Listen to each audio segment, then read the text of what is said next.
Hi guys, welcome all. ഇന്നത്തെ വീഡിയോയിലേക്ക് നമ്മൾ ചർച്ച ചെയ്യാൻ പോകുന്നത് SIR എന്നതിനെക്കുറിച്ചാണ്. SIR എന്ന് പറയുന്നത് നിങ്ങൾക്കറിയാലോ, സ്പെഷ്യൽ ഇൻറ്റൻസീവ് റിവിഷൻ എന്നതാണ്. സമഗ്ര വോട്ടർ പട്ടിക പരിഷ്കരണം. ഇത് എന്താണ് ഈ സംഭവം, പിന്നെ എന്തിനാണ് ഇത് കൊണ്ടുവന്നത്, പിന്നെ ഇത് എങ്ങനെയാണ് നടപ്പിലാക്കാൻ പോകുന്നത്, ഇതിനെക്കുറിച്ചാണ് നമ്മൾ ഈ വീഡിയോയിൽ ചർച്ച ചെയ്യാൻ പോകുന്നത്. ഓക്കെ, അപ്പോൾ നമ്മൾ കിടക്കാം വീഡിയോയിലേക്ക് പോകാം. ഓക്കെ, ഹായ് ഗൈസ്, ഈ SIR നടപ്പിലാക്കുന്നത് ഇപ്പോൾ എന്തിനാണെന്ന് വെച്ച് കഴിഞ്ഞാൽ, ഈ വോട്ടർ പട്ടികയിലുള്ള ഈ ഡെത്ത് വോട്ടേഴ്സിനെ ഒഴിവാക്കുക, അതുപോലെ ഈ തെറ്റായിട്ടുള്ള രീതിയിൽ വെളിയിൽ നിന്ന്, അതായത് ഫോറിനേഴ്സ് ആരെങ്കിലും ഇതിനകത്ത് ഉൾപ്പെട്ടിട്ടുണ്ടെങ്കിൽ ഓക്കെ അവരെ ഒഴിവാക്കുക. അതുപോലെ ഒരാൾ തന്നെ ഒന്നിൽ കൂടുതൽ സ്ഥലത്ത് വോട്ടർ പട്ടികയിൽ അവരുടെ പേര് രജിസ്റ്റർ ചെയ്തിട്ടുണ്ടെങ്കിൽ അവരെ ഈ വോട്ടർ പട്ടികയിൽ നിന്ന് ഒഴിവാക്കുക എന്നതിന് വേണ്ടിയിട്ടാണ് ഇത് ഇപ്പം നിലവിൽ നടപ്പിലാക്കാൻ പോകുന്നത്. അപ്പോൾ നമ്മൾ അറിഞ്ഞിരിക്കേണ്ടത് ഈ ഒരു സംഭവം, അതായത് സ്പെഷ്യൽ ഇൻറ്റൻസീവ് റിവിഷൻ എന്നുള്ളത് ഇത് ആദ്യമായിട്ടൊന്നുമല്ല നമ്മുടെ ഇന്ത്യയിൽ നടപ്പിലാക്കുന്നത്. ഇതിനു മുമ്പ് 1951 മുതൽ 2004 വരെ ഏകദേശം 8 പ്രാവശ്യം സ്പെഷ്യൽ ഇൻറ്റൻസീവ് റിവിഷൻ നടന്നിട്ടുണ്ട്. അതിൽ ഏറ്റവും അവസാനമായിട്ട് നടന്നത് 2002 മുതൽ 2004 കാലഘട്ടത്തിലാണ്. ഇപ്രാവശ്യം SIR നടക്കുമ്പോൾ ഇത്ര ചർച്ചയാവാൻ കാരണം എന്താണെന്ന് വെച്ച് കഴിഞ്ഞാൽ, ഇപ്പോൾ കുറച്ചും കൂടെ സ്ട്രിക്റ്റ് ആയിട്ടാണ് ഗവൺമെൻറ് ഈ കാര്യങ്ങൾ കൊണ്ടുവന്നിട്ടുള്ളത്. അതായത് അർഹതയില്ലാത്ത ഒരാൾ പോലും ഇതിനകത്ത് ഉൾപ്പെടാൻ പാടില്ല, എന്നാൽ അർഹതപ്പെട്ട ആരും പുറത്ത് പോകാനും പാടില്ല. നമുക്കറിയാലോ, ഇന്ത്യൻ സിറ്റിസൺസിനാണ് ഇന്ത്യയിൽ വോട്ട് ചെയ്യാൻ അധികാരമുള്ളത്. അപ്പോൾ ഇന്ത്യൻ സിറ്റിസൺ അല്ലാത്ത ഒരാൾ പോലും ഇതിനകത്ത് വരാൻ പാടില്ല. അതുപോലെ തന്നെ ഒരാൾ ഒരു സ്ഥലത്ത് മാത്രം, അതായത് 2 സ്ഥലത്ത് പേര് വെച്ചിട്ട് 2 സ്ഥലത്ത് പോയി വോട്ടിടാൻ പാടില്ല. ഏതെങ്കിലും ഒരു സ്ഥലത്ത് മാത്രമേ വോട്ട് ചെയ്യാൻ പാടില്ല, ഒറ്റ വോട്ട്. അതുപോലെ ഇത് നമ്മുടെ സിറ്റിസൺസിനെയും കൂടെ അവർ ചോദ്യം ചെയ്യുന്ന രീതിയിലാണ്. അതായത് നമ്മൾ സിറ്റിസൺ ആണോ അല്ലയോ എന്ന്, നമ്മളെ വോട്ടർ പട്ടികയിൽ നമ്മുടെ പേരുണ്ടെങ്കിൽ നമ്മൾ സിറ്റിസൺ ആണെന്നുള്ളതാണ്. അഥവാ നമ്മുടെ പേര് വോട്ടർ പട്ടികയിൽ വരുന്നില്ല എന്നുണ്ടെങ്കിൽ അത് നമ്മുടെ സിറ്റിസൺ അല്ലാതാവുന്നതിന് തുല്യമാണ്. മനസ്സിലായി? അപ്പോൾ അതാണ് സംഭവം. അപ്പോൾ അതുകൊണ്ട് ആ ഒരു സംഭവം വരുന്നതുകൊണ്ടാണ് ഇത്രയും ചർച്ചയാവുന്നത്. ഈ ഒരു സംഭവം, ഈ ഒരു SIR നടപ്പിലാക്കുന്നതോടുകൂടി ചർച്ചയാവുന്നത്. അതായത് ഗവൺമെൻറ് പറയുന്നത് അത്രേ ഉള്ളൂ. അതായത് 2002 ഈ SIR പ്രകാരം വോട്ടർ പട്ടികയിൽ ഉണ്ടായിരുന്ന ആൾക്കാർക്ക് ഇത് വേറെ പ്രശ്നം വരുന്നില്ല. പിന്നെ അത് മാത്രമല്ല, ഇവരൊരു കട്ട് ഓഫ് ഡേറ്റ് പറയുന്നുണ്ട്. അതായത് നവംബർ 4 മുതൽ ഡിസംബർ 4 വരെയാണ് നമ്മുടെ എന്യൂമറേഷൻ ഫോം എന്ന് പറയുന്ന ഒരു ഫോം നമുക്ക് ഈ BLO വഴി നമുക്ക് കൊണ്ടുതരുന്നുണ്ട്. BLO എന്ന് പറഞ്ഞാൽ ബൂത്ത് ലെവൽ ഓഫീസേഴ്സ്.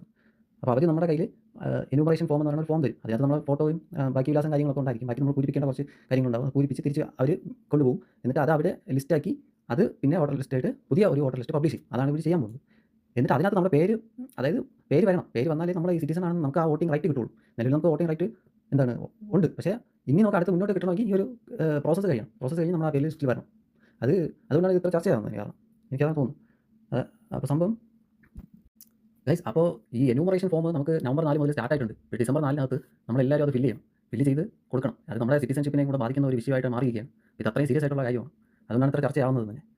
അപ്പോൾ ഞാൻ പറയുന്നത് എല്ലാവരും ഇത് ചെയ്യണമെന്നാണ്. ഗവൺമെൻറ് ഒരു സംഭവം കൊണ്ടുവന്നിട്ടുണ്ടെങ്കിൽ അതവർ നടപ്പിലാക്കും. ചർച്ചകൾ അതിൻ്റെ വഴിക്ക് നടക്കും. പക്ഷേ എന്തായാലും ഈ സംഭവം നടപ്പിലാക്കാൻ തീരുമാനിച്ചിട്ടുണ്ട്, നടപ്പിലാക്കുകയും ചെയ്യും. അപ്പോൾ നമ്മളെന്താ ചെയ്യുന്നത് വെച്ചാൽ, എന്യൂമറേഷൻ ഫോം നമ്മൾ ഓരോരുത്തരും ഫില്ല് ചെയ്ത് കൊടുക്കുക. കാരണം പിന്നീട് നമുക്കൊരു സിറ്റിസൺഷിപ്പിൻ്റെ പ്രശ്നമോ അല്ലെങ്കിൽ പിന്നീട് നാളെ എന്തെങ്കിലും നമ്മളൊരു ആവശ്യത്തിന് പോകുമ്പോൾ ഈ ഒരു സംഭവം പറഞ്ഞ് ഒരു പ്രശ്നം ഉണ്ടാകും.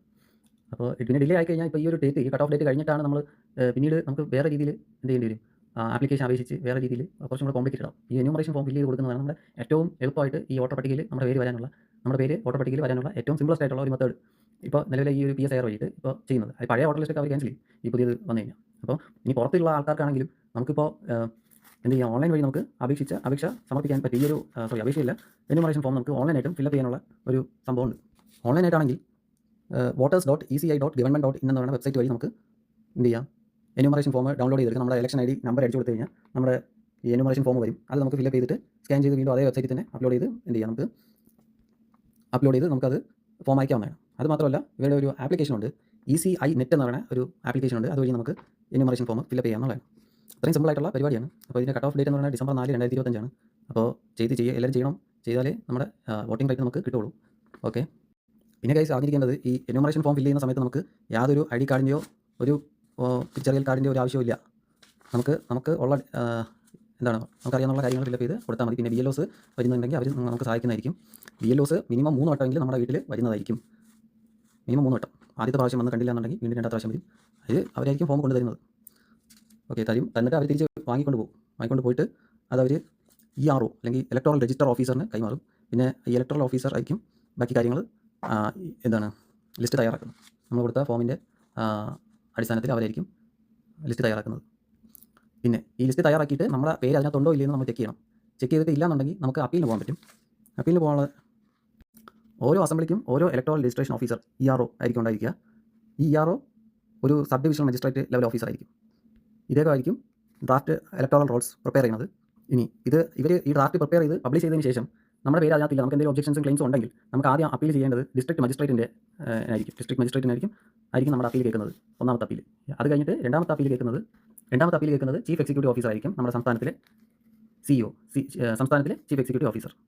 അതൊക്കെ അപ്പീൽ പോയിട്ട് വന്നാൽ മാത്രമാണ്. അതൊന്നും ടെൻഷൻ ആയിട്ട് ആവശ്യമില്ല. നമ്മൾ ഈ എന്യൂമറേഷൻ ഫോം ഫില്ലപ്പ് ചെയ്ത് ക്ലിയർ ആയിട്ട് കൊടുത്തു കഴിഞ്ഞാൽ പേര് വരുന്നതായിരിക്കും. വേറെ പ്രശ്നമൊന്നും കാണത്തില്ല.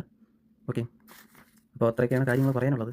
ഇനി ഓക്കെ, നമ്മൾ ചെയ്യേണ്ടത് ഇത്രയേ ഉള്ളൂ. നമ്മുടെ ബാക്കി എല്ലാം ഓഫീഷ്യൽസാണ് ചെയ്യേണ്ടത്, ഗവൺമെൻറ് ഓഫീഷ്യൽസാണ്. നമ്മൾ ചെയ്യേണ്ടത് ആ എന്യൂമറേഷൻ ഫോം പ്രിപ്പയർ ചെയ്ത് ഫില്ലപ്പ് ചെയ്ത് കൊടുക്കുക എന്നുള്ളതാണ്. ഓക്കെ, അപ്പോൾ ഇനി അറിഞ്ഞിട്ടില്ലാത്തവർ ഇനി അറിഞ്ഞില്ലാന്ന് പറഞ്ഞിരിക്കരുത്. ഇത് ചെയ്യേണ്ട കാര്യമാണ്. എല്ലാം ചെയ്യണമെന്നാണ് എൻ്റെ അഭിപ്രായം. അഭിപ്രായമല്ല, എല്ലാം ചെയ്യേണ്ടതാണ്, ചെയ്യണം. ഓക്കെ, അത്രയേ ഉള്ളൂ. Okay guys, by.